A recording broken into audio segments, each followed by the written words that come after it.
Yeah, Lacey, it's all over the southwest side and south side of the city. This is Southwest 29th in Portland, and it's just the remnants of a vehicle was, drove into high water and may or may not have been able to see it with the way the wind and rain was blowing.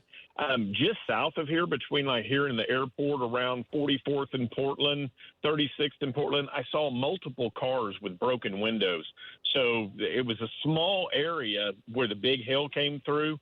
But I believe there's going to be quite a bit of damage between 29th and 44th up and down Portland, just from the big hail that some of it was probably up to tennis ball size hail that came through this morning, Lace. Back to you. Okay, that's what the reports were for sure. And I know you and Jeremy both had big time hail in the city as well. Let's go out to Brandon Pennell. Brandon, you found everything from stalled vehicles to hail damage to wind damage. Is that a bank now that you're at? Where are you at, Brandon? And tell us what you're seeing. Yeah, Lacey, this is at I-44 and 134th Street. You can see now the difference between what we had earlier and this looks like to be pretty much straight line wind damage for sure.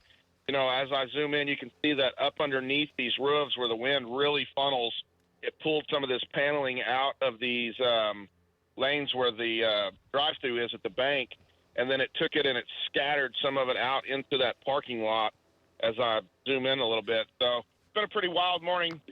Still quite a bit of ponding and flooding on the roads, but overall, at least stopped raining. Back to you. At least the rain is done, and it's out of here for now. Thanks for that update, Brandon. It's one of so many scenes just like that. Jeremy Carter, you had such high water in Norman earlier this morning, a few hours ago. You can now see the debris in the parking lot. Jeremy's on Main Street, I believe, in Norman. Give us a quick update, Jeremy. Yeah, so this here was at La Homa and Main Street, and you can see where the water was.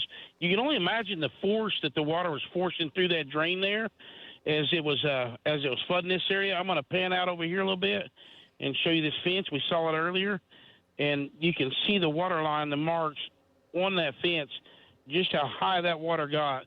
I mean, it was really crazy.